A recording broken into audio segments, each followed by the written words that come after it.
And we say congratulations to every Imolite.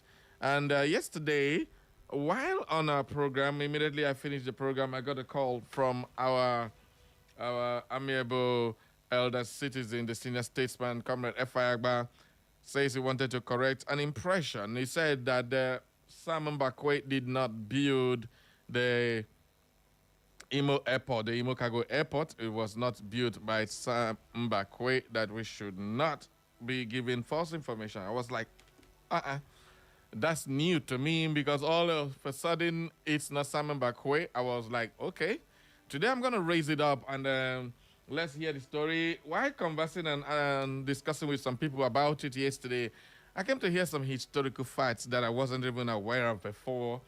How Sam Bakwe say nothing is too small for Imo Airport and all that. But before he could build the whole thing, he cleared the land, he did all that, the mapping, the layouts and all that before his tenure was truncated by the military as at that time. And then came A.K. Wanchuku, who built the airport. I was like, okay, but you can't talk about the Imo Airport without mentioning that it was built by Sam Mbakwe. So I was a little bit confused.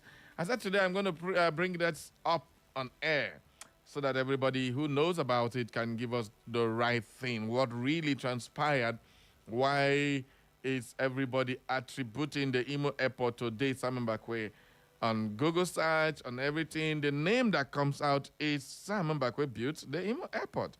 But those who were here, who were in the civil service, who knew, of course, Kamara Defayagba was a senior staff at that time. So let's get to hear, for those of you who are very conversant with it, I will see if I can reach Kamara Defayagba on our line or if he can get through to us to give us that history of that. But today, just to add up to what we did yesterday, Imo at 50 is a celebration continues yesterday. Today we continue with Imo at 50. It's a long event, a 1 week event, but today I'm just going to talk about it for yesterday and today because it's very important that we celebrate our dear state. Imo State is 50 years old. That is the golden jubilee of our state, the journey so far, what we've been able to do and what we've been able to conquer. Everything we enumerated, the leadership from when it started from NDBC Kano down to the last yesterday, the achievements and what we've been able to do. But there is something that has become a very, very worrisome, I don't know what to say, but it's very worrisome. At the end of the day, it is the Imo Charter of Equity.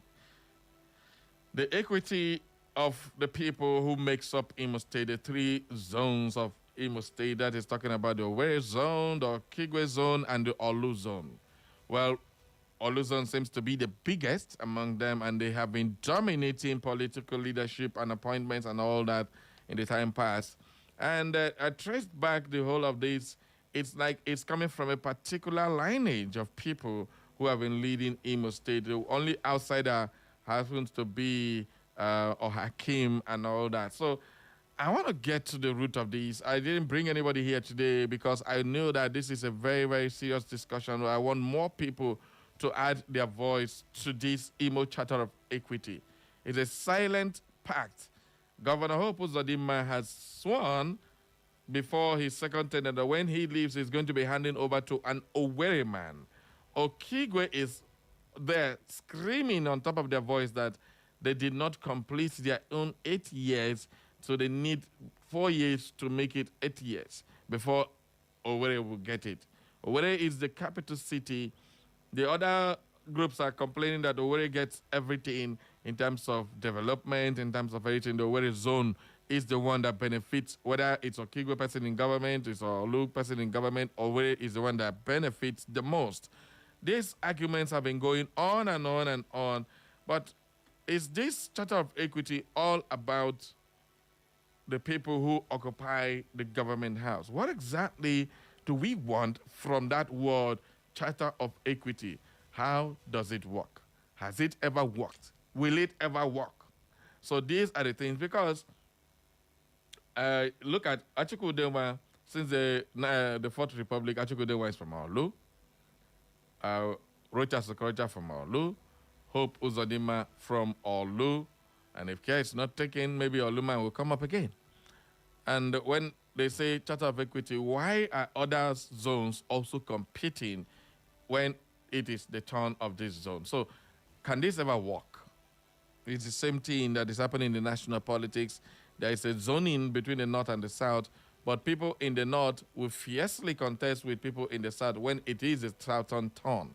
And then when it's the northern turn, people in the south will also fiercely compete with people in the north. So does this ever work? So why do we always mention the word Charter of Equity if it does not work, has never worked, and is never going to be working like that? Because I think this was truncated after Chiku Denwa came in, or came from Okigwe, then Rogers came and took it, Hope came and took it, all from the same zone. Owerri zone seemed not to be in the picture, except when, what's his name again, Emeka Ihedioha came in on board, and it was supposed to be the Owerri turn as at that time, but unfortunately, it was also truncated by the judiciary. So, at the end of the day, what do you make of Imo Charter of Equity? Should we just jettison this and let the better person win, or should Imo people look for the very best candidate from wherever zone the person comes from? So join me live today. Let's talk about this. It's a very important matter, and of course, it will lay to rest the fears as we head into 2027 general elections, as we head into the next governorship election.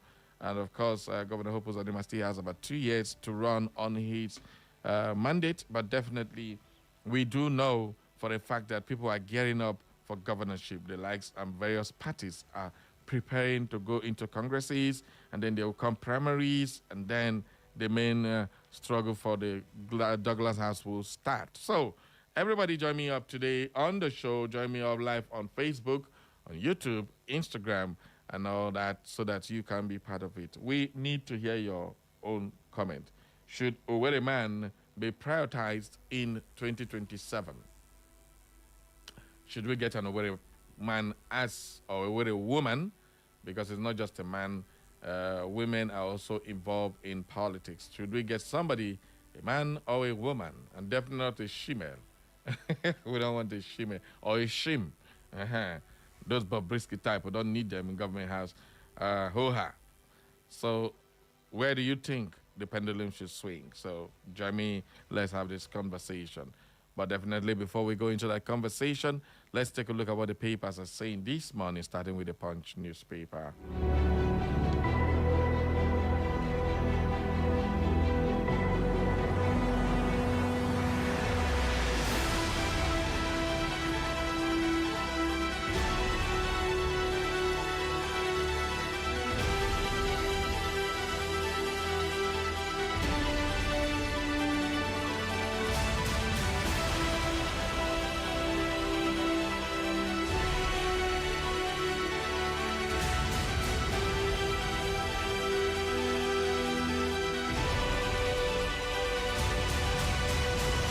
All right, the front burner of the Punch newspaper is big money, small impact. Governors face fire over 9 trillion naira FAC windfall. All right, that is the lead headline on the Punch newspaper.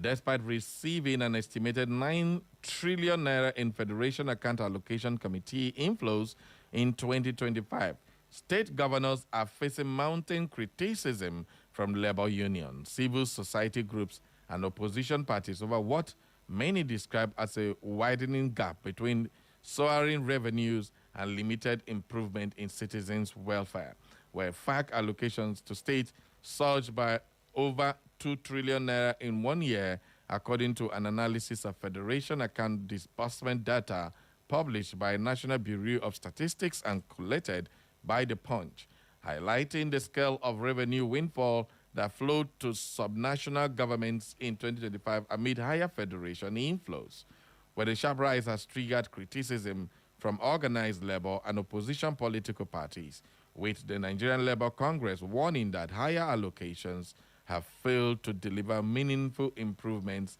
in citizens' welfare due to weak governance, misplaced priorities, and corruption at the state level. All right, that's the story. If you listen to what the Punch is saying this morning, they captured it very well because at the end of the day, too much money is coming to the governments of various states and nothing to show for it. Yeah, when I say nothing, because you can't have 2 trillion and use maybe 500 million for the state and that's it. This is state allocation. We're not even talking about local government allocation that also is gazetted or gazopped by the state governments. Because many of the state government are still holding the local government captive in various aspects of governance. So, with that said, what do you make of this story? 9 trillion naira distributed to state governors. Now, that begs the question, why do we have to starve Nigerians?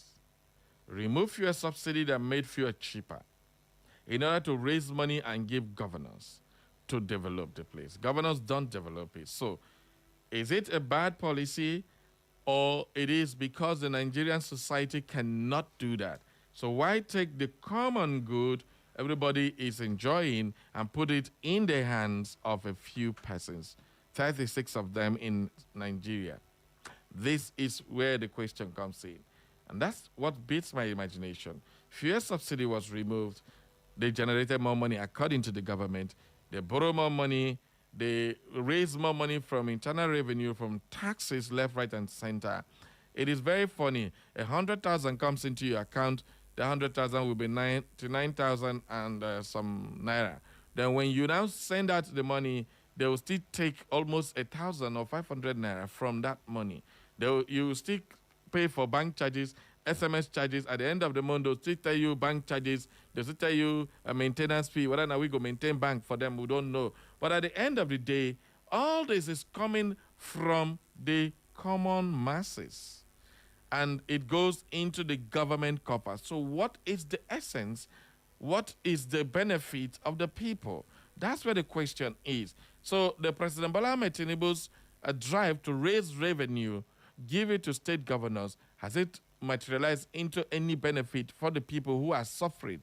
So we just keep giving money to the elite class and the ruling class. They live in affluence while the people live in abject poverty and suffering. That is the essence of all this. So policies, you don't just do policies, you look at what can work, what will not work, the nature of the kind of people you're dealing with. So these are all issues that we need to understand.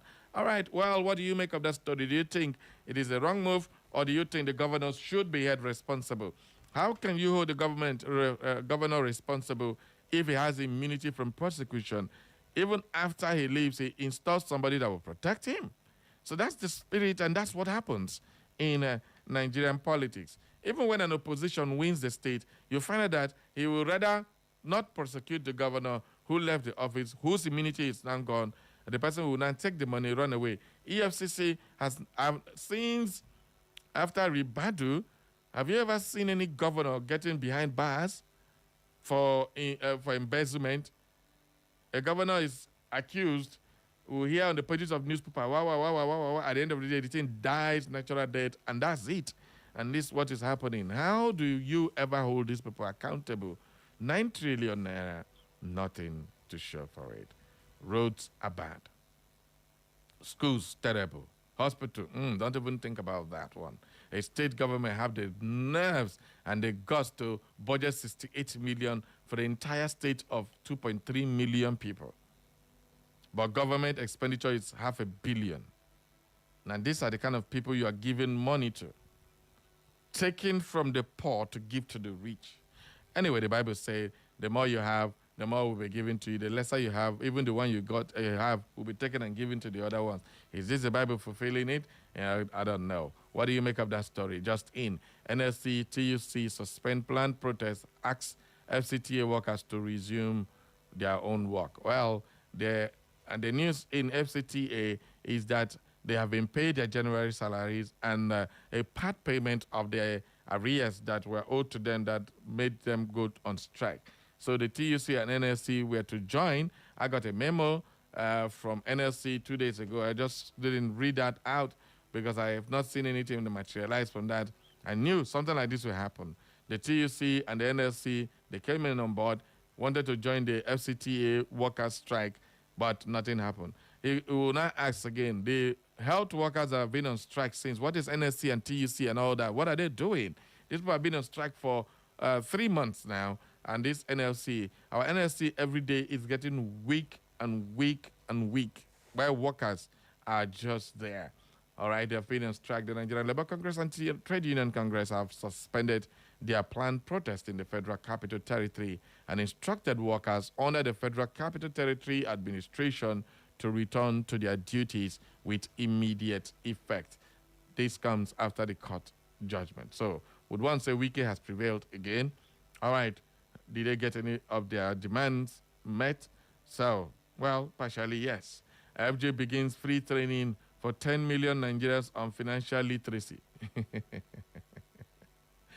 Oh, now where they train people on financial literacy, how much of the literacy do you have?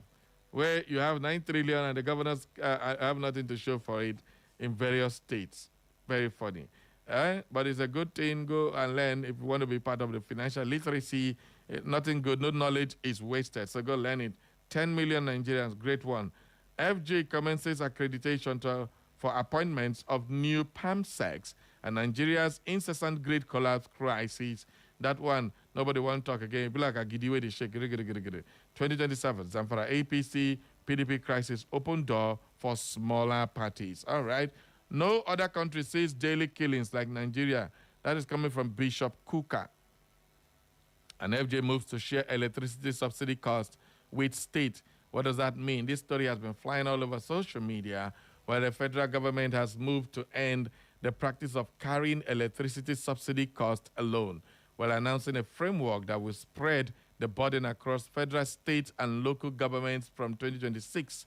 The Director General of the Budget Office of the Federation, Tanimu Yakubu, disclosed this on Monday, in Abuja during a training and sensitization workshop for ministries, departments, and agencies on the 2026 post-budget preparation process using the Government Integrated Financial Management Information System, Budget Preparation Subsystems.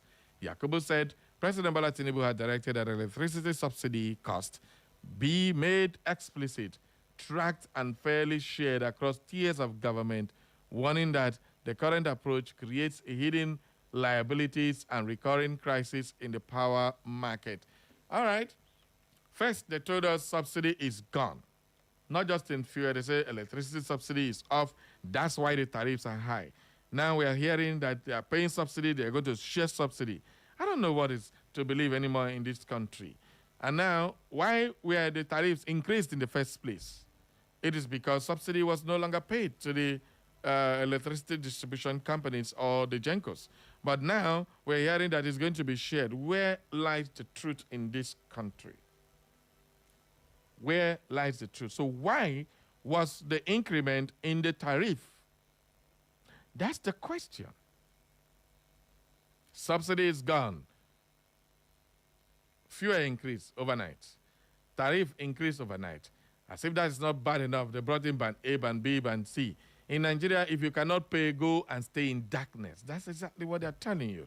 Now, after that, you still come and pay taxes that are supposed to provide you with this. Then you bring in all method of collecting money. But when you collect money, instead of it to make available that which you have collected money from the common people available to them, you don't say it. Now, you have said you are giving more money to the state government. You are now pushing burden again that formerly used to be a federal government burden to the state government. Thereby, you give it one hand and collect with another hand. This is what I can see in the whole of this. Well, I may be wrong, but what do you see in this particular one? If they start moving what federal government was shouldering before, you now raise more money from the taxpayers, and then you give it to state government, and then shift responsibilities that were not their responsibilities to the state government. If the state government start paying subsidy, that is another loophole for siphoning money. So with all this, you just look at, it's just like a vicious circle, so deep that you can't just get out of it. Anyhow, you must fall inside. That's just what this whole thing is. It's a complete total mess, if you ask me. But then, it sounds good on paper, where you see that Okay, the government is trying to reduce burden on itself, and this burden reduction, it means another person is taking up the burden. And if another person takes up the burden, it means that monies meant to do other things would definitely be used to carry out the payment of that burden or taking care of that burden.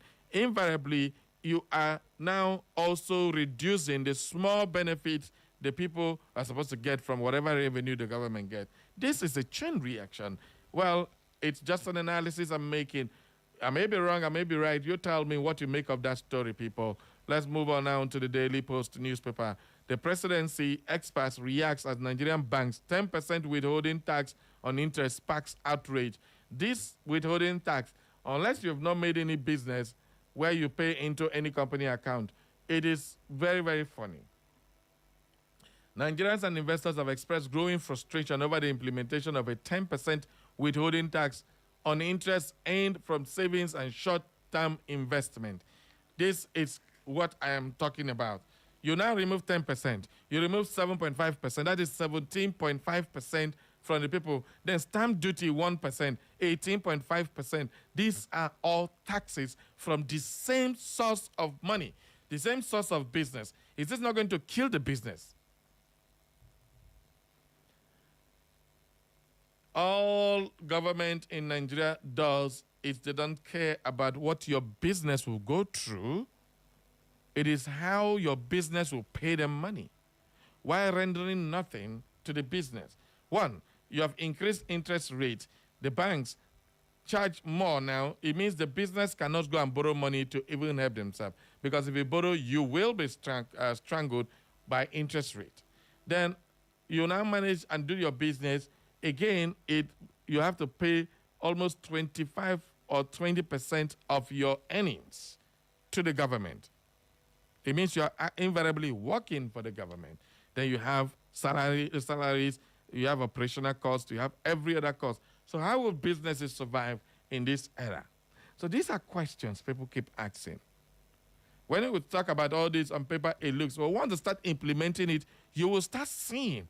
Don't worry. By the time the tax authorities start reducing, collecting monies meant for them, people will begin to understand the impact of this so-called, we don't want the poor or the poorest to pay. Because somehow, somewhere, you will pay. Somehow, we must pay. Anyhow, you must pay. Now, the worst of all this is that by the time the companies, if you're producing any product, you pay all this tax. How do you think the companies will regain their money? Is to charge more for the commodities. Once you charge more for these commodities, who pays? It is the final consumer. So it brings more burden, increment, inflationary trend, and all that. We've been discussing this. But a lot of the government, maybe they think people will not understand. But the fact is that this is the reality. The reality shows that everything will get towards increments. Before, motor battery, you can buy battery for at least, it increased a lot in Buhari's tenure to about 30, 38, 40,000. Go and price a car battery now, 90, 100,000. See the quantum leap. And you think that it is just because people want to add the money or dollar increase. Hell no. It is not just about dollar. When you pay all these increments, you pay all these taxes as a businessman, you will charge for that commodity to recover your money. So the companies may not even feel it. The companies may make more money so they can pay tax. And then they will grow their account and say, yes, we're making money. Then who is now suffering? The common masses who cannot produce, who are not in business, who produce goods, who cannot live without those things. You must buy them, and you buy them through your nose. This is where this whole economic hardship is hitting the country. And a government is supposed to bring succor to the people. But this is what we are getting. While this is happening, big businesses will be smiling to the banks. The government will be smiling to the banks.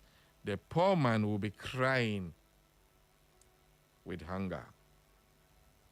This is a reality of the policies. And we need to explain it over and over again so people would understand. So, as good as it sounds to the government, it's not sounding good to the common man at all. So, how do we fix this? Well, that is the question you must answer for yourself. 140 million Nigerians to be plunged into poverty in 2026. This is coming from an economist, Ngu. Why won't 140 million people be plunged into hunger and poverty? I just explained what will happen, what is happening, and this is another headline. This is an economic expert. You may say I'm not an economic expert. Yeah, you may be right. But then an economic expert is saying, is the director of Public Sector Initiative, Lagos Business School, Franklin Ngu, says at least 140 million Nigerians will be described as poor in 2026, despite the reform by President Bola Tinubu's administration, particularly the issue of foreign exchange floating. Speaking during an interview on Arise Television Prime Time on Monday, Ngu said employment is going up. I think the way to look at it is maybe to look at key economic indicators before and after. But in terms of did we need reform? Yes, we did. We needed reforms.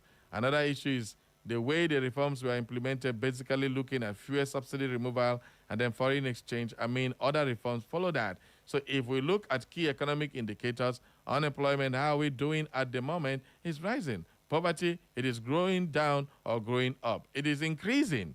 Debt, is it going up or going down? It's increasing.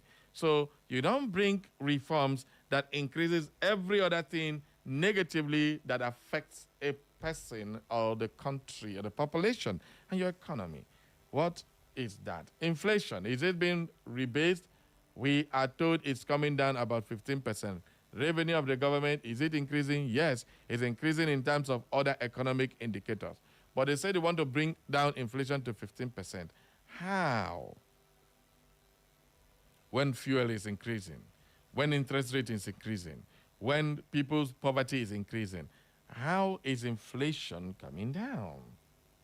So you can give us a figure, but the people are feeling a different thing. How do you relate that?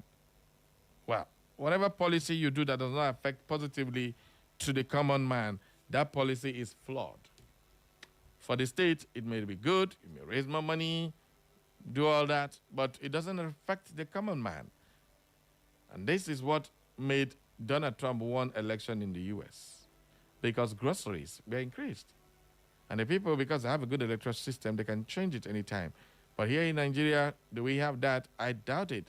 But definitely, we have all it takes to change this country. All we need to do is just implement the right policies, not creating them, but implementing them. And that's it. All these ones are very, very harsh. They say this for the short term. 3 years down the line, is this still short term? Well, I don't know. Fuel price hike. Why petrol marketers are lamenting financial strain. Okay, and transfer. On the Sporting Ronaldo release clause revealed amid uncertainty future with Al Nassr, while the GOAT is about to move again at the age of 40. Before I open up the phone lines, let us do the Vanguard. State governments now to share payment of electricity subsidy. That's according to federal government. I've read that before. APC 2027 moves to exploit opposition disunity. At the Makoko protest, police use expired tear gas on protesters. Can you imagine that? That is even more corrosive, more dangerous to the eyes and the nostrils of people in Makoko village, that floating slump that they are destroying. Well, there's no development without destruction. But we're doing that, look at it, with human face. Iran orders talks with U.S. as Trump warns of bad things if no deal is reached. Iran has been making noise all this while. Well, it's time for you to face the consequences of daring the U.S. and the Israel.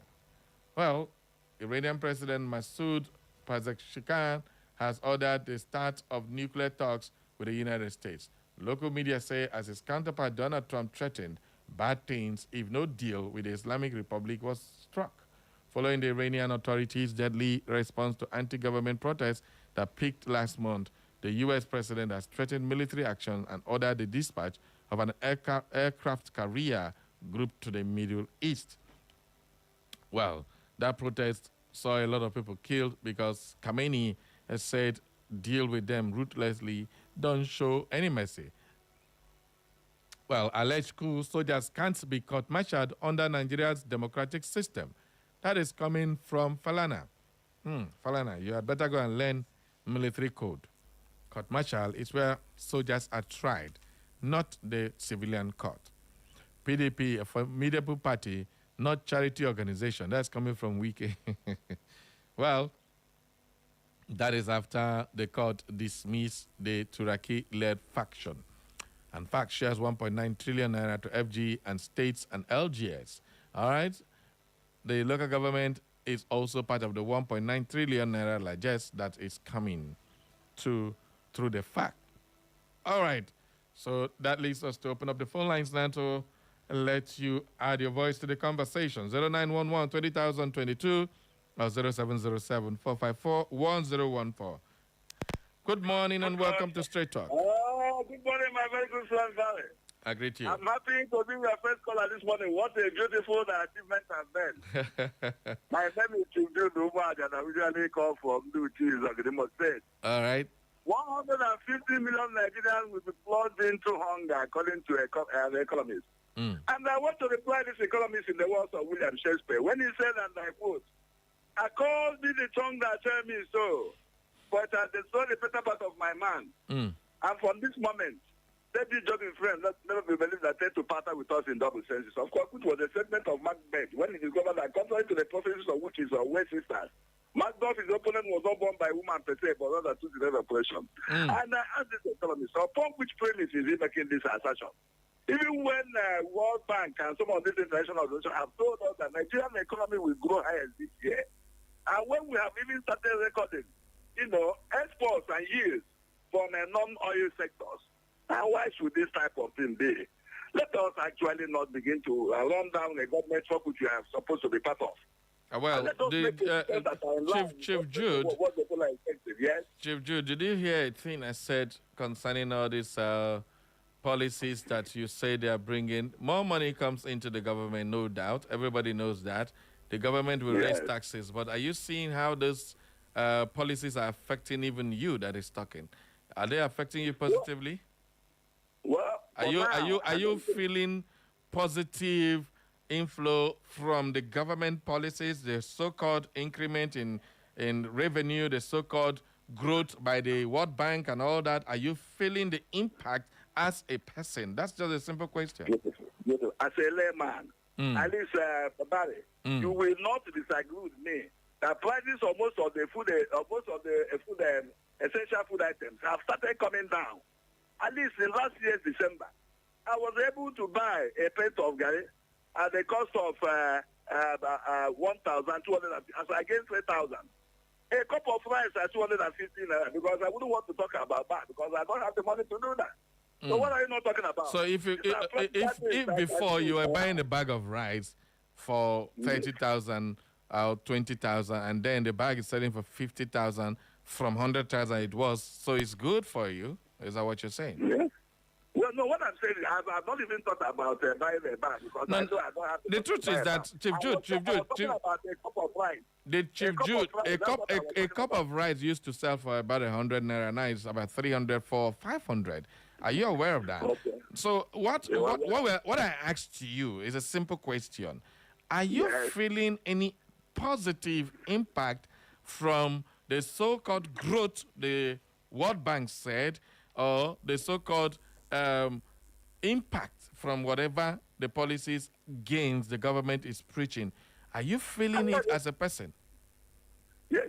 And that's really the explanations I was making. I'm a common man. I mean, I'm talking. You are part of the common man. So answer as a common man. Leave government. I'm talking about you now. I'm talking about this. I have told you about the price of essential food items in the market.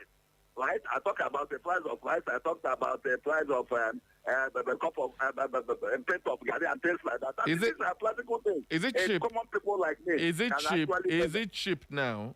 Are those things cheap? They are cheap when you compare to what they used to be about 3-4 months. Even last year, I think they are cheaper. And like I told you, and I will always tell you, Barry, you see, every government policy aimed at revamping the economy will initially impact on the people negatively, economically speaking.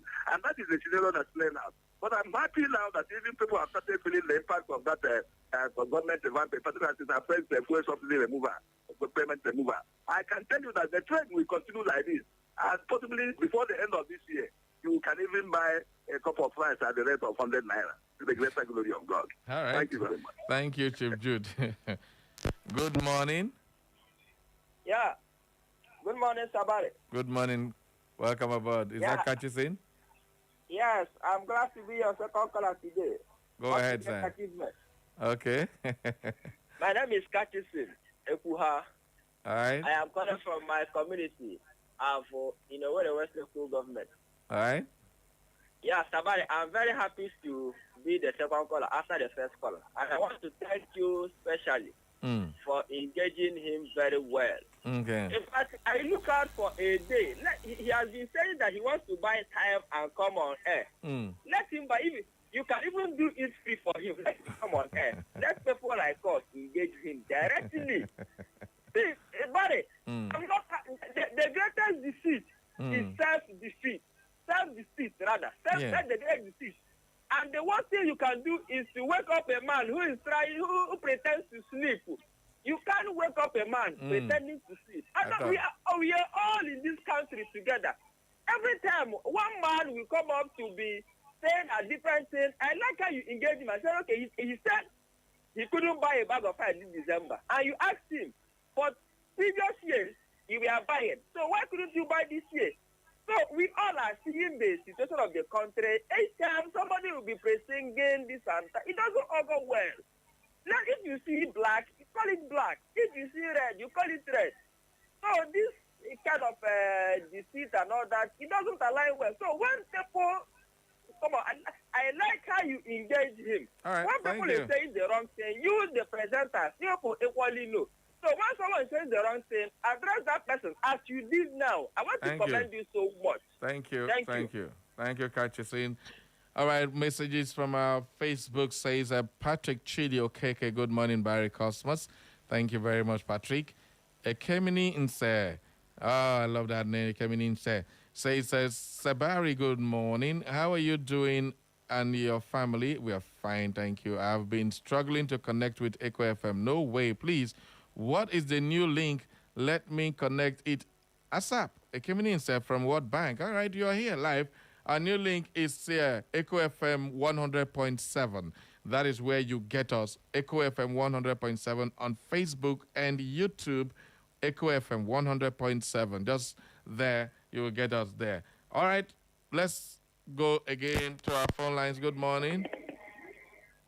Father Cosmos. I greet you, sir. Yes, this is Engineer Mike calling you from Akwakoma in Imo State, the most beautiful city in Akwakoma in Imo State. All right, Karigo. Yes, I want to come out for the sharp. You just read. Yes. You see, this start something concerning, you go there for your house. Your ATM card, you go hold on for pocket. You go see bank, you say, they don't withdraw. They wash card.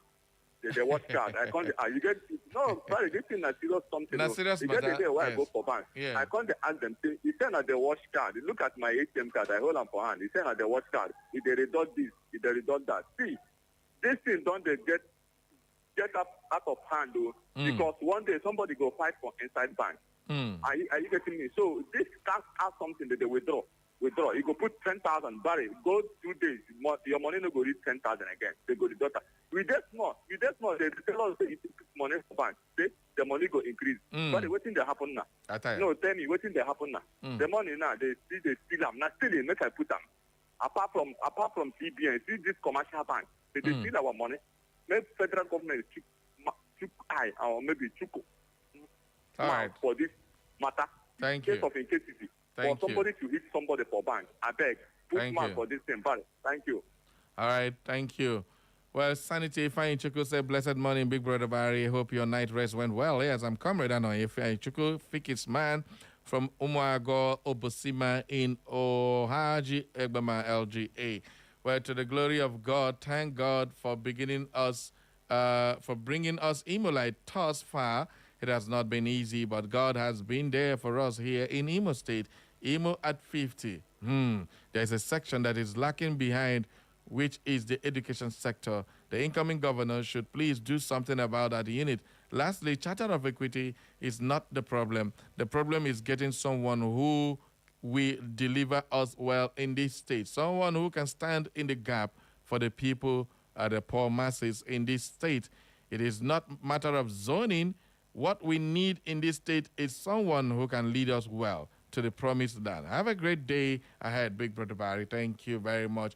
Amechi Caroline Maxson says, good morning, Mr. Barry. I missed having missed Echo FM since I left Old Town. But thanks to Radio Garden, God bless my #1 radio station. You're the best. Thank you very much. Amechi Caroline Maxson. Wherever you are, you can just download Radio Garden and you listen to us anywhere, any part of the world at all. You can also join us live on our social media or just go on www.ecofm.net and you will read and listen to us live anywhere in the world. Ampadek Chidoze says, I'm Comrade Ampadek Chidoze also texting from Ohaji, the most peaceful community in Imo State. He says, good morning, Barry Cosmos. Sincerely speaking, the figures you are mentioning here are very much. My worry is that corruption has been institutionalized. Only God will save us. Ben Chigoze, that is Chief Ben Okuono from Awaka. He said, my great Barry, it's heart-rendering that regardless of the humongous fact windfall to the various states, so little seems to translate to real development projects. Schools, hospitals, electricity, etc. are terribly in shambles. Pensioners' gratuities are stockpiling with little regard for it. Nigerians deserve a better deal, for crying out loud. Thank you very much, Chief Ben Okuono. We have this one from Comrade Gregory Chivois, or Gringori, as we call it those days. All right, we have good morning, the Radio Mashal. I am watching from VGC, Lekki, Lagos. Wow, all the way from VGC, Lekki, Lagos. Honestly, I'm from Owerri Zone. I don't think that Owerri Zone is ready to govern Imo State. Power is taken, not given. Just imagine how many people from Owerri Zone already put in interest to contest for one position, the governor. Until Owerri Zone leaders wake up to erase such mentality, we cannot get it. Charter of Equity is Senator Hope Uzodima's products. All right. Dr. Mrs. Olebra from Owerri says corruption is flourishing in Nigeria because we don't abide by the rule of law and fear of God. How can we be fighting corruption and keep recycling people who are corrupt in positions of authority? We have become so corrupt in Nigeria that we have come to see it as no crime at all. The pertinent question now is, who will fight this crime of corruption? This is a billion-dollar question because those who we think are equal to the tax are viewing it as lip service and decorative language. Unless we are sincere in dealing with people who are looting and bleeding this nation to death, there can be no meaningful development. That is the gospel, according to Dr. Mrs. Olebra. Uchena Onukogo say, gracias, Mr. Barry Cosmos, the presiding bishop of this ministry. Imo at 50. It didn't just happen. It was not an accident of history. It didn't happen by omission. It was a result of a high level of patriotism, commitment, dedication, abstinence, and oneness and concerted efforts of 4 great men of history. I had called them the 4 wise men from the East. The revelation of the dream of having Imo State created out of East Central State was given to Honorable Ambrose Olumba, Onyewuchi, Justice Duke Njiribeko, and Chief RBK Okafor, and Chief Stephen E. Onukogo. May their great souls continue to rest in the bosom of the Lord. Amen. Thank you very much, our dear brother there. And of course, it's time for us to go to our newsroom to bring you the news update. But before that, Witty, good morning, Barry. That's coming from Witty J. Zimara. Zimara, what a name. I love that one. Good morning to you. And then Chi Good Luck says, Good morning, Sabario. With the prediction that more Nigerians may fall into poverty by 2026, half of them will be Man U fan. I think tax reliefs and exemptions should be given to low-income earners and small businesses. Tinubu should help us, please. Anyway, Chelsea Chief Jude should be arrested with immediate effect. No. Why would he say Chief Jude should be arrested? No, he cannot be arrested. Chelsea must lose this night. Hala United for where if you get mind, come play the game. No, be you wear one club when you get name. What will be the name of? I can't remember. They sack you come out for this same tournament. Really, come wish Chelsea. Now semi-final will they play, and you go see, you go clear your eye. Tomorrow when I come to, when I get Chief Jude, Chief, good luck. I go catch you. Chief, good luck. I go catch you one day. One day, I go see you, and I go see you from Motor Park. You go see what I will just give you nothing. All right, that's our Man United. And I saw the banter they go. We no like them. They don't like us.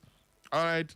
Ahunwa John Easy say Honorable John Ahunwa from Ifakala Mbetoli. Barry, good morning. I just want to congratulate Imo State at 50. Thanks. All right. One more call, then we'll call it a wrap on the newspaper review. Good morning. Who did my line here? Who be my last caller for the newspaper review where we no one talk? Are you serious? Are you serious? Really? You're flashing me. Good morning. Good morning, Barry. I greet you. This is Awuja directly calling from Nekede. Awuja, Karigo. You see, it is only this morning that I heard that it wasn't Chief Samba who built the Imo Airport. Okay. All the days of the airport, I think I was on ground, even though I was not a contributor. I mean, we all contributed, even primary school children. Kobo. Then Liverpool said, is it not only clearing a field to start the airport? Okay. So I'm surprised to hear that. But until they, I'm sure nothing will convince me that not Mbappe built this thing. Because even if not him built it completely, he is the initiator of that. And that is why government gave the name Mbappe Airport. Thank you, and God bless you. I thank you very much. We head on now to our newsroom to bring you the news update at 10. Don't touch that dial. We'll be right back.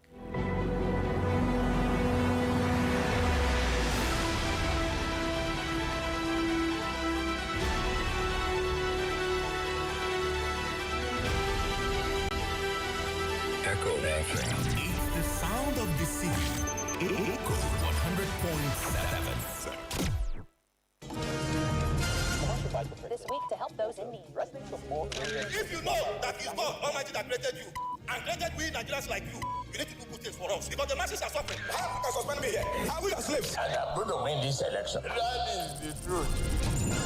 Stay informed with Echo FM 100.7. Join us for exclusive interviews with experts, breaking updates on local and global events, and in-depth coverage of issues impacting our community. Tune in every weekday at 6:30 a.m., 12 noon, 2 p.m., and 6 p.m. for our major news bulletin in English, Igbo, Country people, this not story time on top Echo and Pidgin language. For more inquiries, you can reach us through our email, echofm@thekingmail.com. You can follow us on our social media handles at Echo FM. Echo FM 100.7 Owerri. We are the Fresh News People.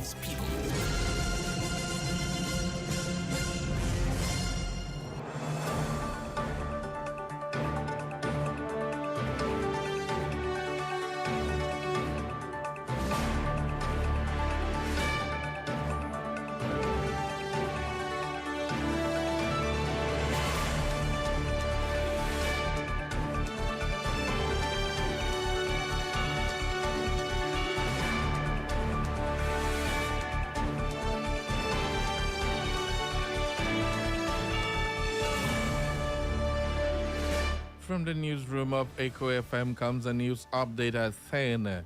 The station with fair and balanced reporting. Here are the latest stories we are tracking at this hour.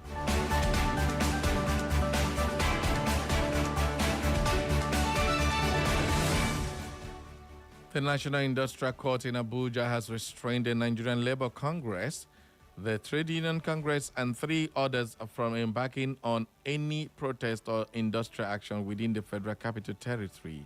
Justice Emmanuel Sublimi issued the interim order following an ex parte application filed by the FCT Minister Nyesom Wike and the Federal Capital Territory Administration. Those restrained include NLC spokesperson Benson Opa, TUC General Secretary Nuhu Toro, and FCT NLC Chairman Stephen Nabayi. The court also directed security agencies to prevent any breakdown of law and order, as a claimant warned that the planned protests could disrupt movement and infringe on the rights of residents and visitors in Abuja.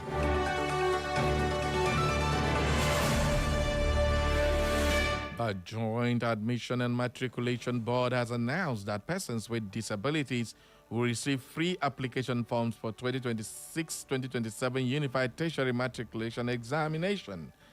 The board said the initiative will be implemented through its Equal Opportunity Group for eligible candidates nationwide. JAM Registrar Professor Ishak Oluyede reaffirmed the board's commitment to inclusive education, noting that beneficiaries include candidates living with autism, dyslexia, Down syndrome, and ADHD. He added that initiative aims to remove barriers and ensure equal access to higher education for all.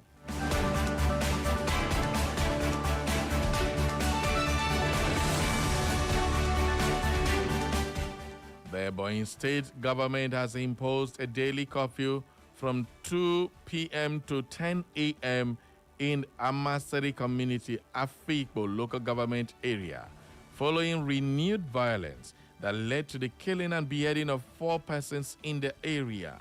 Governor Francis Nwefuru announced the decision after a security assessment visit and meeting directly, and the dethronement of traditional rulers, removal of political appointees, and dissolution of all community leadership structures in Amaseri clan, with immediate effect to restore peace and order.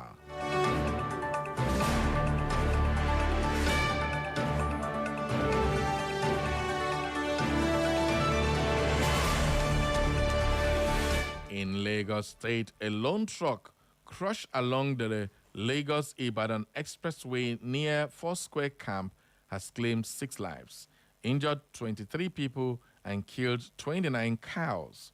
The accident, involving a truck carrying passengers and livestock from the north to Lagos, was attributed to fatigue and excessive speed. The Ogun State Sector Command of the Federal Road Safety Corps confirmed the incident, adding that investigations are ongoing. The FRSC has urged motorists to service vehicles regularly, avoid fatigue, and comply with speed limits to prevent future accidents.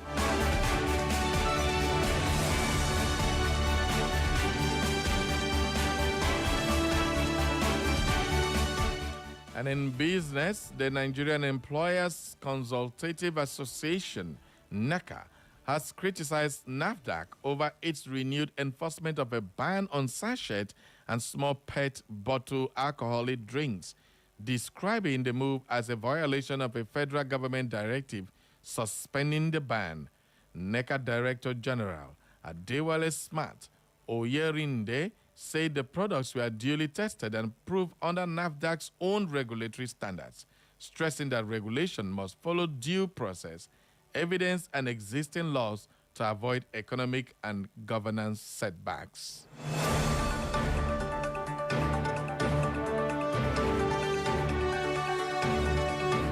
On the foreign scene, Laura Fernandez Delgado has won Costa Rica's presidential election, becoming the second woman to lead the country. The 39-year-old political scientist secured 49% of the vote in the February 1st election, defeating her closest rival, Alvaro Ramos. The United States and the European Union have congratulated Fernandez, praising Costa Rica's democratic process and reaffirming cooperation on security, economic ties, and multilateral engagement as she prepares to assume office.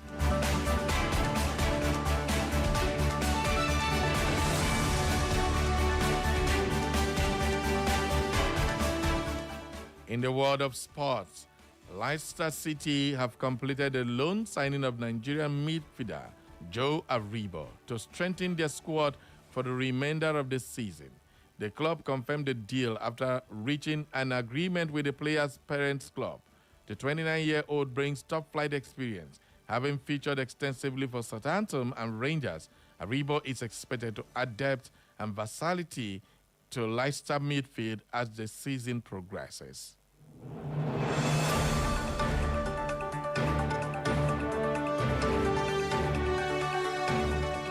That is the news update at this hour, as edited by Benjamin Joseph. For more news and updates, follow us on Facebook, Echo FM. On X is at Echo FM_OA. On Instagram and YouTube is Echo FM 100.7. You can listen to us anywhere in the world via www.echofm.net. And that's the news update at 10. Thank you for listening.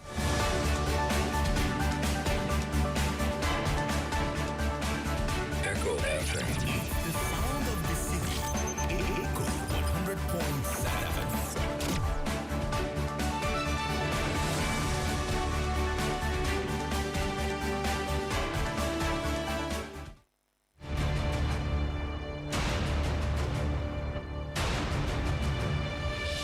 Live from the Eastern Heartland, Echo FM 100.7 brings you engaging conversation on trending news. We need the federal government to sort whatever issue they are having with ASU. And by December this year, 4,000 Imo youths will be employed in Europe.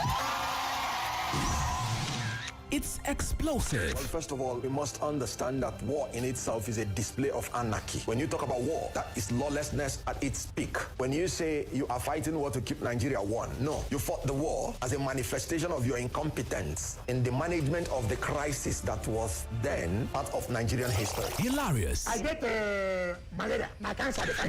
Behind every successful man, there's a woman at the front. Live without it. Stop shaking your head. You stop shaking your head. You're one of those who are causing problems. On action, and daring. Mr. President, God will ask all of us, but you will be in the front. I will say, I've told the Senate President. Our nation remains one of the most insecure and least peaceful in the world today, making Nigeria one of the hungriest countries of the world. Nigerians now spend nearly their entire income on feeding. We may be hungry, but we can manage our hunger. My appeal is that you dedicate 20% of 2025, roughly 72 days, to visit each of the 36 states. Catch the drama, feel the excitement on Straight Talk on Echo FM 100.7 Owerri with the Radio Marshal Barry Cosmos. Every weekday, 9 a.m. to 11 a.m. Join the conversation on Straight Talk with Barry Cosmos. Straight Talk. Get straight analysis. No bending corners. Let's be poor. Breathe.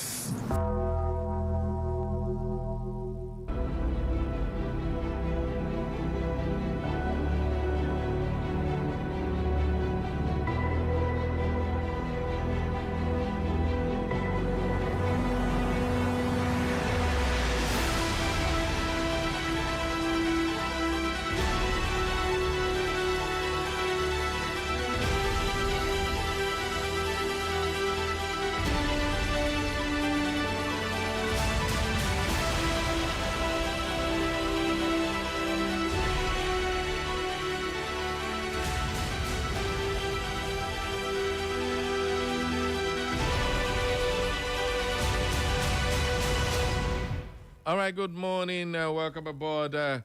Well, I am back. Everybody, welcome back. So if you went on a break, please come back because Straight Talk is live on air. It is the main event on radio every Monday morning, Tuesday morning down to Friday. And then on the Saturdays, we do the Weekend Tonic, your weekend panorama, where we bring you jaw-dropping stories, some crazy, some mystical, and some creepy. Everywhere you go, Echo FM is everywhere. The voice is that of the Radio Marshal, Barry Cosmos, the one on Radio, the Okenze, the big brother and the presiding bishop of this ministry right about now. Before we go into our conversation today, this as I said, greetings, Barry. You are doing a great. Please don't forget to bring up senior citizen, Comrade F.I. Agba, as you said when you were starting your broadcast in the morning. Thanks Godswill from Fire Service. All right, thank you, Godswill from Fire Service, the senior citizen. I don't know what's happening. I've been trying to call him since during the break. It's not just connecting. I don't know if Comrade Fagba, I know you're listening. Please do call us if you can. Of course, do call 0707 491 3438. Comrade Fagba, that number is meant for you. If you can, call us so that we can get 0707 491 3438. That is the number I want you to call, and then we'll try and connect you to the studio so we can clarify on that matter. Give us more of that. So let's see if Comrade Fagba is calling. Hello, good morning. Hello? Can you hear me? Hello? Okay, this is another one of those crazy things. But anyway, Can you hear me? Hello? Okay. Hello?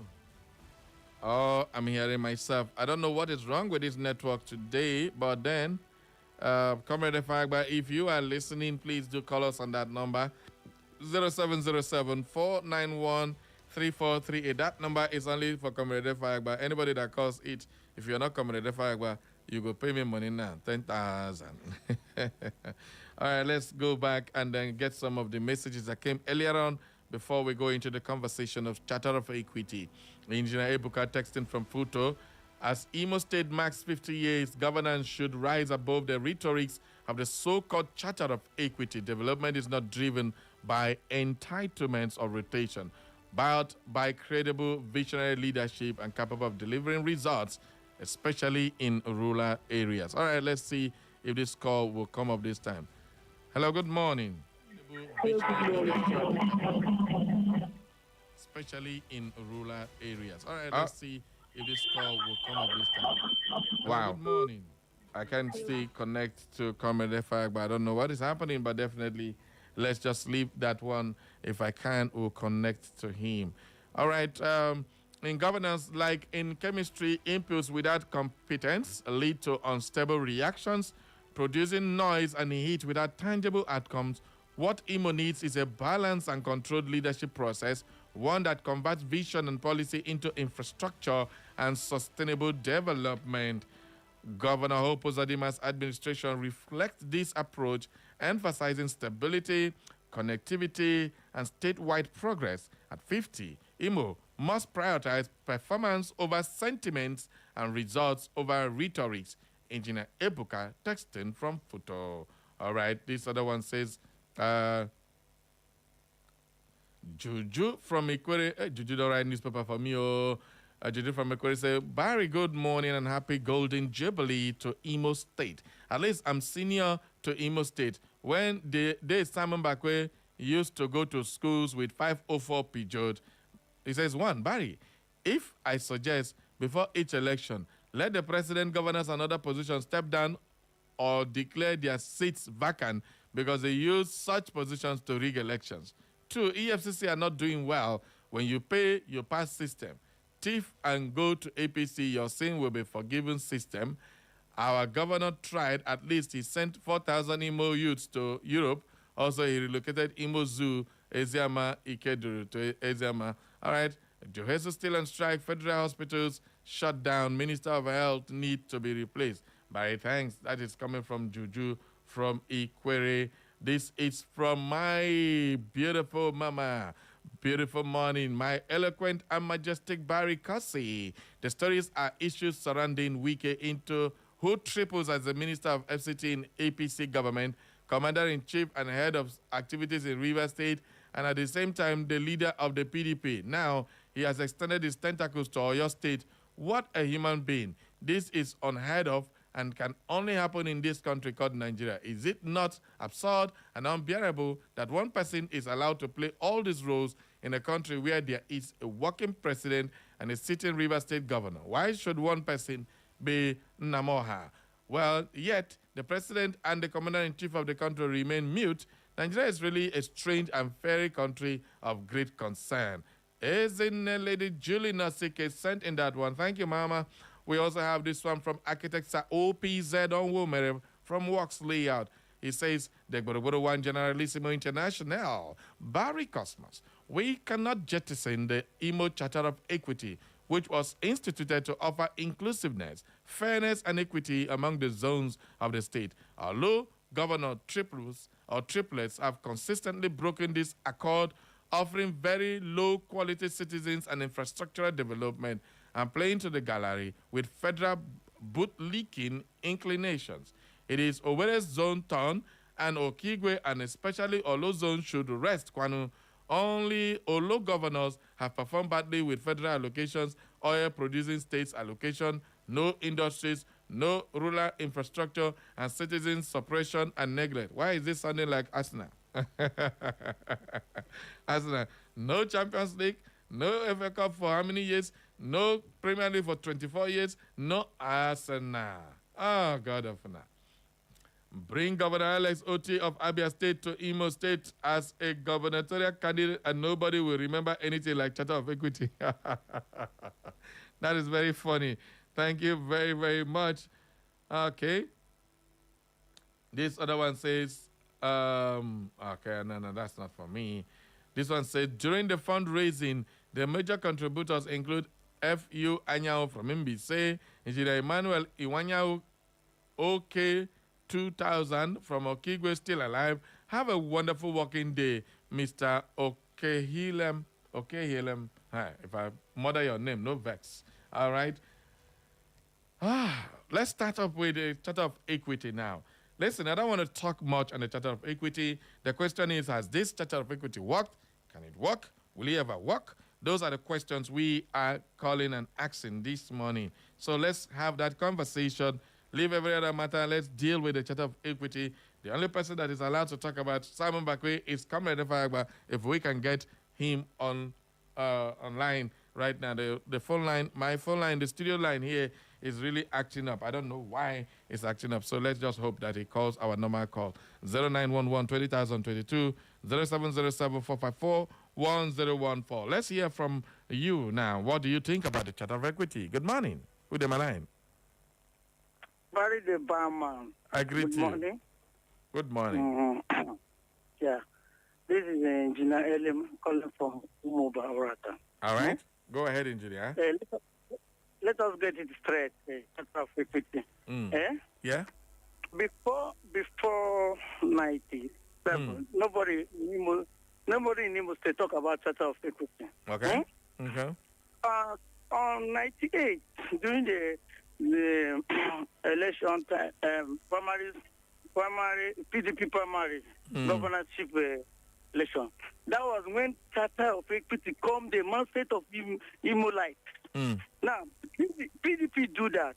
PDP program that Charter of Equity based on they do the primary between the four candidates of governor aspirants. And Humphrey Anemodi got first. Second by Rochas Korocha, third by Grady, fourth by Atike Udenwa. That was the four nominees on that primary. They say, okay, based on the Charter of Equity, the way they program it, they say Humphrey Anemodi was over his zone. Now, giving the man that won that primary, PDP primary as a first person, giving him that position, you look a little bit bad with them because Owerri have been the capital. Owerri is open. That was their reason. I'm telling you the story. Now, they say, okay, Rochas, now Rochas, so they now shift Rochas and Greg aside. So Udenwa, during that time, Udenwa was in MCC, a construction company. They say, okay, let them pick Udenwa based on the Olu zone. They say, let us start from Olu. After Olu, Okigwe, and Owerri coming back based on capital, Owerri is developed. So let us start the one that is inside. All right. Based on a little bit. Try and wrap it up. Try and wrap it up. Now, coming on that. After Udenwa, we left. Understand? You see, come back to Okigwe zone. Now, buddy, get this thing on your mind. Get this thing very well. Okay. It's not more that you must win the second term. Nothing like second term. we counting it as a year tenor. Okay. You go to the first tenor and won, yeah, you do it. By lucky, you can move to the second tenor. If you didn't get the second tenor, that's you have ruled out from that year zone. Okay. Now, Hakim have won election during the 1997, 2007 and move out from 2011. Okiwe have ruled on their own. That is the period. In Anambra, the first governor in Anambra. So that others can also contribute. Thank you very much. Thank you. No. Let me finalize, please. Hello? Go ahead. See, if we are talking about that Tata now, everybody have got the budget of Tata now. You should go, the thing is supposed to come in a worry zone. That's the thing. All right, thank you. Thank you. Thank you very much. Hello, good morning. Hello, good day, my line. Good morning, Echo FM. Good morning to you. Yeah, my name is Comrade Dominic Ifyok Ubara, the first one. I'm calling from Akuma Junction. Okay, go ahead, Dominic. I want to contribute to the Charter of Equity, and I know that our governor, His Excellency Hopeful Sodima, has promised the Imo Light that he's a very man that will succeed him. That is that. And I believe in the powers of the governor, and I believe in his words. And if you look into this Charter of Equity, truly this is the time and the turn for Owerri people. So that is why Igbo people say,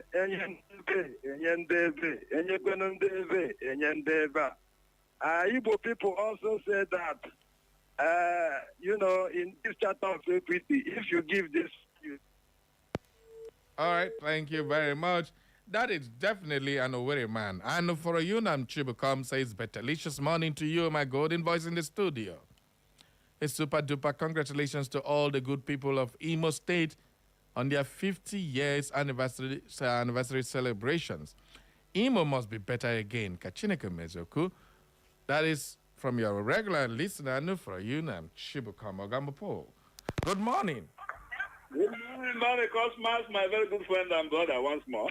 Chief Jude is back. Yes. Well, to the best of my knowledge, the Charter of Equity has been proposed, has been put in place by some of our elders. We are to be a seal on the floor of the National Assembly. I think it is dead on arrival. Why am I saying so? According to former Governor Luchas Okorocha, power is taken and not given. I want all Imolites to struggle. Whoever the cap is, let him wear it. I mean, if since this Charter of Equity has not been enshrined in our Constitution, anybody who is making any noise about it is just wasting time. Even as I am, but I'm wishing that somebody can sponsor me, even though I'm from Oluzon. I will contest as whether I win and don't for no less. So, who are in ambition, I think that we have better go and rest, and that is my own honest and candid submission. Okay, thank you very much. Chief Jude, don't carry another controversy come. Good morning. A gracious and a pleasant morning to you, dear Barry Cosmos. Good morning and welcome, sir. Chimezie Madu remains my name. I am a native of Ebelu Obube, Owerri North Anyi. All right, there you go. Firstly, I want to congratulate Ndimo for the 50th anniversary of our state. Secondly, I want to accentuate on the issue of Charter of Equity. Yes, Olo is having it now, and Olo has had it before. Okigwe, the same thing. Owerri, just a few minutes or a few months. So it is only good and wise and fair as well for them to give us Ndo Owerri. Ashi, Enyendebe, and whatever is source for the goods, is also source for the gander. So the people, the governor should look into the Owerri zone and give us the power to rule Imo State. Chimezie Madu remains my name. Thank you. All right, thank you very much, Chimezie Madu. Anyechi Uzoma says, good morning, Mr. Barry. I know you may not read in full my message, but I have to say it because I hate lies, especially from old men. You see what we have been talking about? Our traditional rulers are not trying at all. How can somebody like Jude Ugbaja address himself as chief? Honestly, He has no, come on, don't be saying that. No, I'm not reading that. Okay, thank you very much. Please do not use any abusive words on any of our callers. I've said it time with that number. Everybody's entitled to their own opinion. You can disagree with somebody, but do it respectfully. It is very important that we respect ourselves. I will not condone people using abusive words on any of my callers, any of our listeners on radio. It is not normal, it's not right, and it's very disrespectful to the radio station, to yourself, to me, and to Chief Jude or whoever is involved. Please, let's be civil and then do our things properly. Please, I beg you, let's not bring... Chief Jude is your friend, is a brother. You may disagree with his own opinions. That doesn't mean you are enemies, for God's sake. You shouldn't bring insults to it. Please, thank you very much as you adhere to that instruction. Thank you. Good morning. Who dem a line? Good morning. Good morning to you. Good morning. My name is Dr. Well, my own opinion is that the charter of equity has been self-destroyed by Supreme Court. Why should we be talking of charter of equity when in 2019 Imo State applied charter of equity by making Owerezon a governor? At the end of the day, the custodian of people's law see it that equity could not hold. And after 8 years, we are turning back to the same equity we are talking. Who is killing who? If the Supreme Court at that very point could not consider the need of people, could not consider equity, justice, and fair play, and take that judgment that the person should be there to represent the mind of people. At the end of the day, we are talking about charter of equity. I didn't believe in this because Supreme Court is the law of the land. Should have placed it in Imo. Other states in the southeast has a rotational kind of governance from Enugu to Anambra to Ebonyi. They are rotating their seat of that top governance, and it has been self-resolving. Why should Imo be different? From my own point of view, the court, the law of the land has violated it, and anybody who wish to violate it, that violence will continue. All right, but thank on you. my own, I say, excuse me, 1 minute. The Owerri zone should put their house in order and present a credible voice. Imo State will follow. We can make it again. Thank you. Thank you very much. Okay. I want to listen to everybody before I make one or two comments on this charter of equity thing, because we are in Imo State here. We cannot come together and say this year here, next year here, next time this person. But we want it at the national level. Igbo man has not been president. Igbo man has not been president. Where is the equity? Where lies the justice? If we here cannot come together and look at Imo State, the 3 zones, and say, okay, this time is for these people, everybody don't contest, it's here. Make it as an example. How do you think, excuse me, the North, with their political strength, should allow the Southeast, which is smaller compared to the North and the Southwest, to rule Nigeria? I want you to think about that for a bit, and then you come back and know if we are doing ourselves justice, if we even believe in that equity. Most of the time, we like to cry foul when it's coming from outside. But when it's coming from inside, we don't remember what you cry about when it's your turn to be in charge, because you have the numerical strength. This is exactly the message I want to bring out today. We should all look inwards and see if we are doing ourselves any good. Because the message you're sending out is that, hell no, they don't believe in equality. So why should the country believe in equality? So you're crying foul on one side, but But if it comes back to your house where you have and you hold sway, you don't believe in that equity. You bring all manner of excuses, complaints, and things that makes no sense. If Okigwe man has ruled, Olu man has ruled, or whether man has ruled, you start all over again. Olu man is in seats now. Who was the last to rule before this person? It should naturally go to the other person who wasn't there.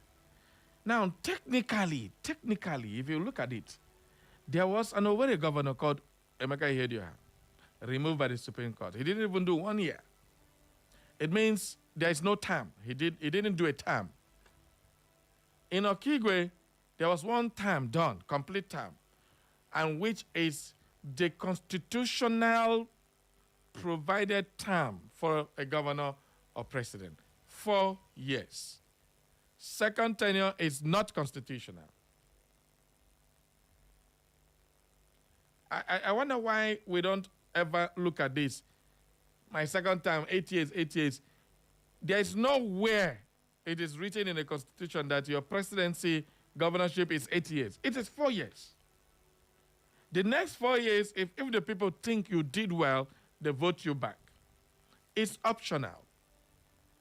You can either go for it or you didn't. Just like the great Mandela refused to go for second tenure. He said he's too old and he stepped aside. But here we look at it as if our Constitution provides 8 years. It's not guaranteed. You have a 4 years guarantee tenure. The 8 years, it's an additional 4 years if you do well and the people want you to continue. So this issue of we never do our 8 years, we only do 4 years. We never do our 4 years, we only do 7 months. We have done 16 years. Should it be something that should be a big deal? But it's a big deal. So right now, Governor Hope Uzodimma has said he's going to hand over to an Owerri man. Instead of Okigwe people to wait, after the Owerri man, definitely, naturally, should go to the Okigwe man. Before even think about coming back to Olu, that should have gone at least 4 years of Owerri. At least 4 years. Then the second time, everybody drag him. But no. We go fight for 1 seat. That is one. If you now bring it to Owerri zone now, 130,000 people go come out, buy form for governor. Who is now the leader? Owerri zone, do you have a leader? Okigwe zone, do you have a leadership structure? Olu zone, do you have leadership structure? So you don't even have subnationals or sub-state where you have your own zonal politics. It is always everybody for himself. The man with the biggest, fattest pocket will command. If it is Owerri zone, why don't Olu and Okigwe support? If it is Okigwe zone, why don't Owerri and Olu support? This is exactly the problem. But when it comes to national politics, you want the Southeast to be given preference over every other place because an Igbo man has not ruled. So if you don't want charter of equity here in Imo State, why do you want it at the national level? Simple question that requires a simple answer. So I'll also leave them. Anybody who feel aggrieved with what I'm saying, well, you have every right to do so, but I don't care. The truth must be told. At the end of the day, what do you make of you wanting something and yet don't wanting it? When are we ever going to come together and begin to do things like mature, civilized people?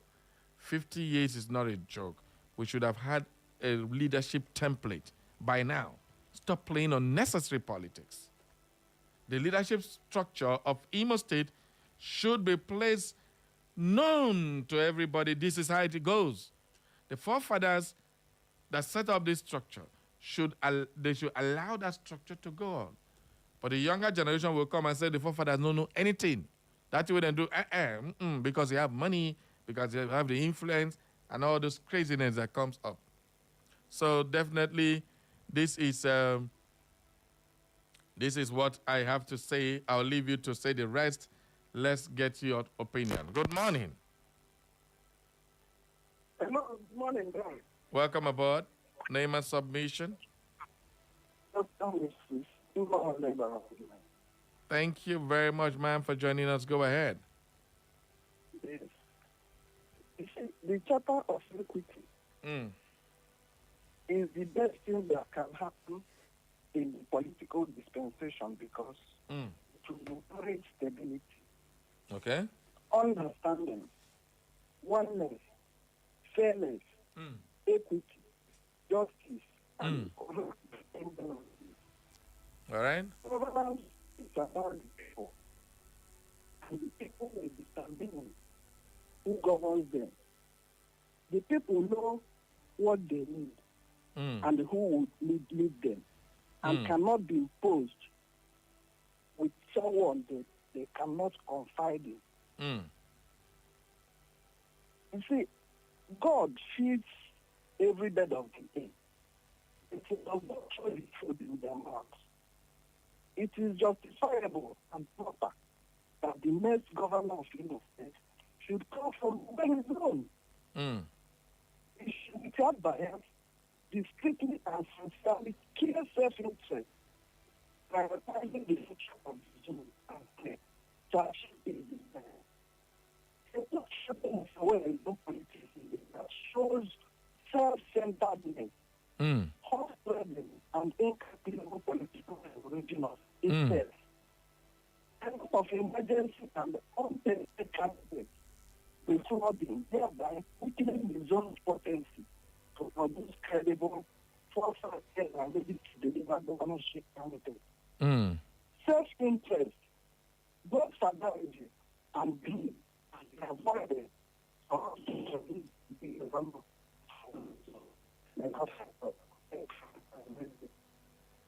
All right. Thank you very, very much, Dr. Mrs. Samao Labora, for your call. Chika Henry says, good morning, Barry Cosmos Buruburu 1 on radio. Congratulations to Imolite as we celebrate 50. As for me, our problem is not Charter of Equity. What we need to develop Imo is a law that will make continuity compulsory with a clear master plan to develop Imo. This is what we need. It is working in Akwa Ibom, Enugu, Lagos State, etc. Henry Naji from Afama Market, Old Road, Nekade. Val Obiajulu says, good morning, Barry. I am Val Obiajulu from Trans-Egbu. The strength with which we talk about this Charter of Equity would have been better if we channeled it to the Igbo presidency. But today we are at the same time singing your mandate for 2027. A good candidate will be better than this paperwork of Charter of Equity. All right, that is the message from Val there. Okay, let's check our WhatsApp and then see. Oh boy. Okay, let's try to reduce them. Good morning, Mr. Barry. Imo State Governor are not trying to. Unfortunate. May God help us. We are 50, but nothing to show for rent. We are still backward from Chief Stanley Chinedu Igwe, Chief Aka Onye Wetere, one of Okigwe. All right, thank you very much. It also says, good morning, Sabari. I'm Franklin Naji from MBC. The Imo Airport was initiated by Chief Sam Mbakwe and built by General A.K. Wanchuku through airport levy from Imo citizens. All right, thank you very much. This one says, good morning, Uncle Barry. Please access your inbox via Facebook. Okay, I will get there. Okay. Okay, he said, as per regarding the, I sent you a message with Ihema Kingsley Chigoze as per regarding the Imo Airport 1 got a small booklet that might give us information. All right, thank you very much. Good morning. Yeah. Good morning, Sabari. Good morning to you. Yeah. Catchison, Efuha. I am calling from my community, in the West local government. Yeah, I want to commend Dr. Mba for her own insight. All right. Yeah, you see, I listened to one of the callers earlier. It's good. You know, it is good that he who goes to equity must go with clean hands. I am surprised that he sing the praises of the governor and the praise of the president. Yet, the same governor that signed and initiated this sort of equity, he is speaking against it. I'm really surprised when he said that if he sees a sponsor, he will even contest. So how can we get there? Because we are the problem of our own. It was even William Shakespeare that said that men are sometimes masters of their fate. So how can an away man be there when people like you, Dubaja, are against the Charter of Equity, sponsored by the same governor he sings his praises? So you can imagine. So what I'm saying is this. From all indications, the governor is very serious that he will hand over to an away man. So the ball is in our court, but at the same time, I want to appeal to our brothers in Okigwezo. Okigwezo is busy that they want to complete Hakim's 4 years. Although it's also their nothing interest. So how can we? No, they should shield their sword. Let Owerri Zone come back. I thank God that Owerri Zone has a structure now called Owerri Zone Leaders of Thought. 3 weeks ago, they were here in Owerri West at Omogoma. We have made our statement very bold that it will be an Owerri man. But what I'm now praying is that Owerri Zone, let it be limited to Owerri Federal Constituency, which is my constituency and the constituency of the 4 Owerri men, which is Owerri North, Owerri Municipal, and Owerri West. And if you ask me you don't bring another issue, Abi? To Owerri West, which is by local government. You don't see him. Thank you very much. You don't bring another matter now where it will cause problem. Inside the Owerri Zone, they will begin fight. Which side of Owerri Zone? When I never start, when I never serious. Good morning. Hello, good morning, buddy. Good morning and welcome, sir. Yes, I greet you. Ndejike calling you here from Elume Chemical Business. All right. Barry, CDC when they talk. But just talk through this thing na idea where they just the present governor just take standing on, make it own grand cool in who finish. That's you see, man, no go come on eye for that Douglas house. So. Are you serious? I did tell you, Barry, you go see, say I tell you. And another thing again, Owerri man, Owerri youth, no go stop to carry bag for low man when in there for that Douglas house. Oh, God. The day where they stop. This one and a banter. You don't na banter with this one. Youth, in quotes, I underline them. The day where they stop to carry bag, about that thought of if you no carry bag, you no go rule. Now that day, then we begin the I Douglas house. Okay. So anything they talk for now, the present governor just take and cool ground, make it really own finish. All man eye, see the rat eye, then they come up for fish. Thank you very much. Okay. Well, it's getting interesting here. I don't know about you. Good morning. Who did my line? Good morning, Barry. I greet you. This is the same Awuja calling from Naked. Okay. You see, this charter of equity they are talking about, I think it's a gentleman's agreement, a written document that this will belong to these people at any point in time, isn't it? Something like that, from time to time, you know. So what I'm saying in effect is that all this charter of equity will not have meaning. If they said it's over a zone this time, the whole political parties contesting for that election should resume their governorship from over a zone. Then if, like somebody now who is blaming Jude Dubaja, coming and said it must come from the Owerri West to Owerri this, then federal constituency, not even senatorial district, that brought other areas of the way. So the charter of equity should have been a good idea if actually the managers of the equity are responsible enough. Because it's something you get to an agreement, you agree. My brother take this, another time I take this. And what is important is not even 8 years, it's 4 years. That is what is given to you. Then, if your performance can carry you to the next level, to the next 4 years again, that is your luck. But it is not an individual affair that Awuja should be the governor for 4 years or 8 years. Then, if Awuja fails, then maybe another person from Owerri Zoo takes it. That is another thing. what is important is the person comes from a zone or zone or Kigwe zone. It's not an individual or something. Thank you very much. Thank you. Good morning. Good morning, Barry. I'm worn out trying to get your number. Comrade Efagba, thank God you are here. I'm happy I have finally got it. Thank you very much for your resilience. Thank you for sticking around. You have a whole lot of things to say now. So I'll give you enough time. What is the question? The question was, yesterday we were talking and you said that Sam Mbakwe did not build the international airport, and a lot of people are not finding it funny. They refuse to believe that. Can you give us in a nutshell how it did happen? You were there live, and what happened? The first man who talked about airport, minus the colonial people who had aerodrome in Aba, was Okpabi Africa. Okay. When he was at Enugu, he even carried the celebration of one of the independence years, Aba. It was to have been built around the Werenta. But they said there was a mask there. Okay. Then the Okpabi Africa period went. During the time of Shagari and Mbakwe, both of them set up committees for airports. Okay. But none of them materialized. Then during Ike Wachukwu's time, Ike Chukwu came to my office. There's a record we worked, Ozurimo, and he was so happy about it and said that in the past, Igbo people did community development, that he didn't know why it's no longer working, that the airport was built by community development.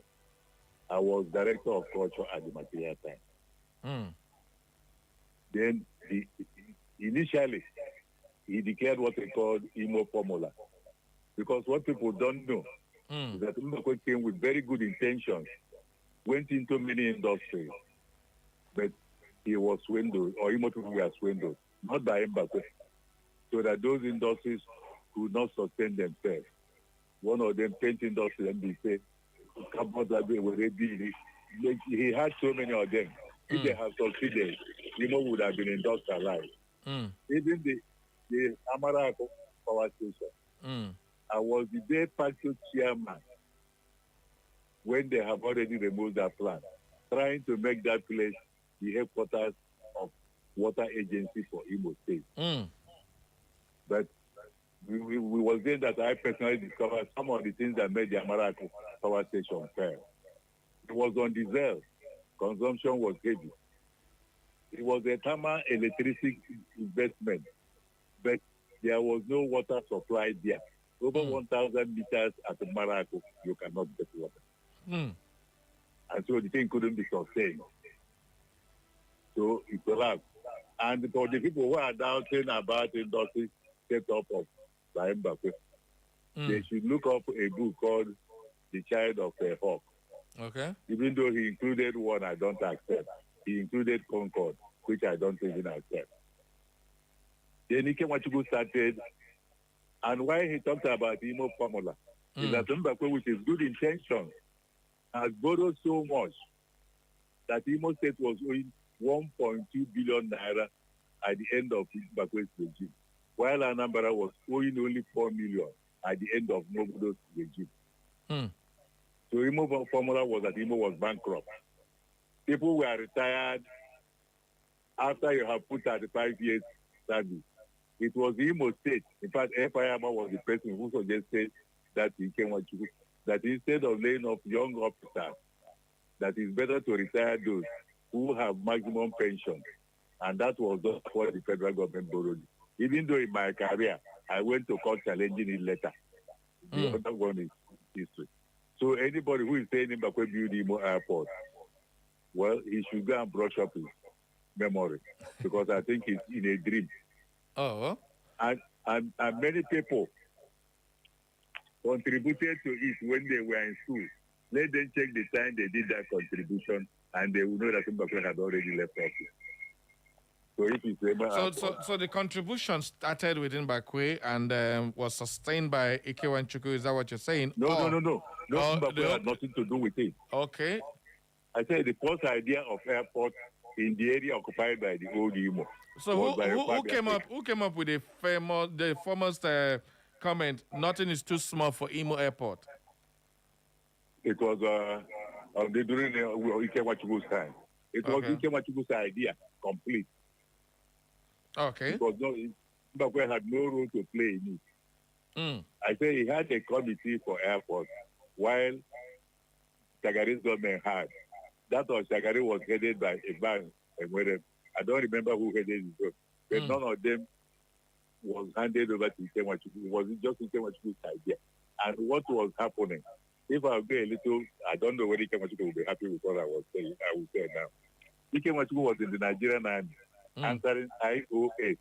Ikemwachukwu. Ike, Oma, Sanda, Wachuku, IOS. Immediately he was made governor of Imo State. He dusted his Igbo name and dropped OS and started answering Ike Wachuku. It is not IOS any longer. Then, and he did everything humanly possible to show that he's an Igbo son. During that period, all the universities of Nigeria virtually, the ones I know, went on strike. Ike Wachuku called us privately and said, do everything you can to see that Igbo University does not go on strike. We are not on the same level with those people. And he told us that one man, he still living inside, we mentioned his name, who was working in Igbo newspapers, they sacked him. That he didn't sack him because the man did anything wrong, but that he was commenting on the equipment, and he's afraid that they can use it to punish Imo State. So you can see his attitude to life. In fact, most of the governors that came here, when they were appointed, became more Imo than many Imo people. And Ike Wachuku arranged for the train to be stopping at Usukuato to bring his mother, who is a Fulani woman, to see his father. And his father died in Opera Nursing Home in Owerri here. So he just was determined, like most of them, because even Zubaru, most of the decisions he took was very, very Imo. They acted, this is me now, belonging here. So anybody who is talking about Ike was doing that. And they remember that people being retired at 35 years. The one Ike Wachuku didn't buy was to retire people at 50 years. He spoke to people in government college and said, I don't buy that idea. So I don't know. Any other question? All right, thank you very much, Comrade. And somebody said, I had somebody on one of the radio say, Mbakwe built Imo House of Assembly. Lie. House of Assembly was part of the preparation of the military to hand over. They designed the commissioner's quarter. Mbakwe didn't inherit that. All right. There are many things people say.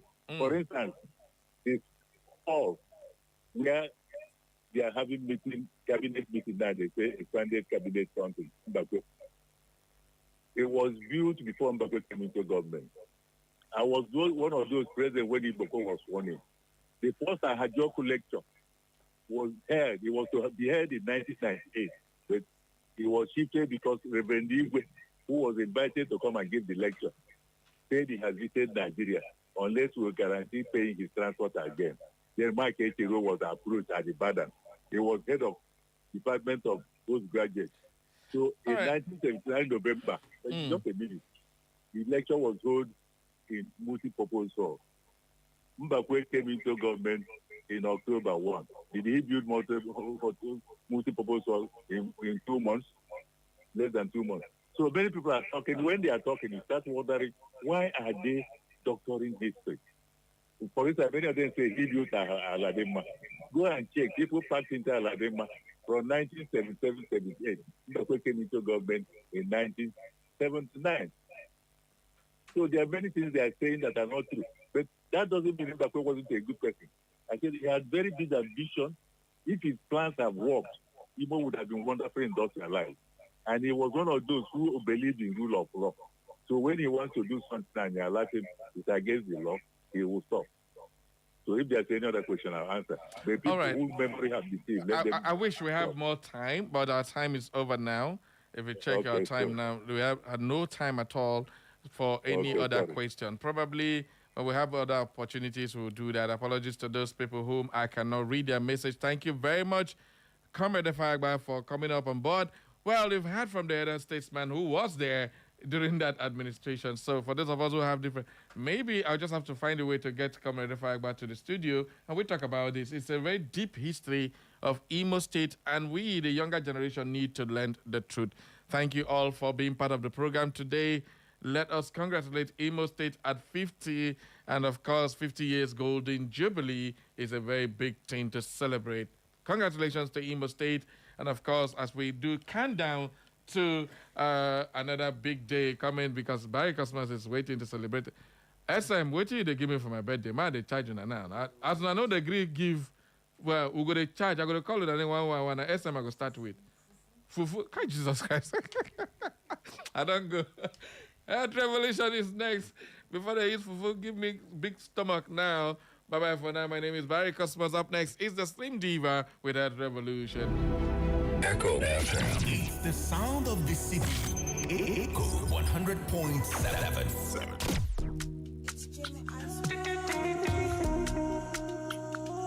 Oh no no no. Oh no no no. Oh no no no. Yeah. Oh no no no.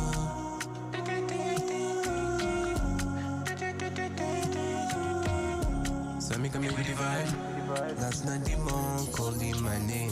Outside this man, I saw me I feel pain. Oh my mother say make I pray on God. Oh my father no allow me die. Me and just wonder if you don't get one for your life, how you gonna take survive? Me and just wonder if you don't get one for your life, how you gonna take survive? If you don't get one for your life, how you gonna take this life so seriously?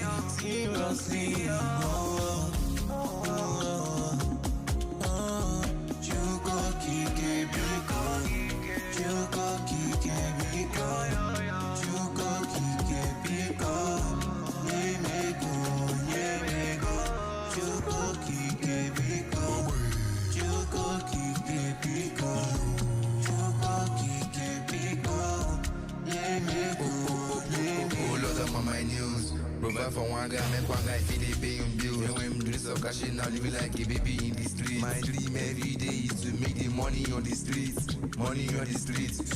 Boys, oh yeah.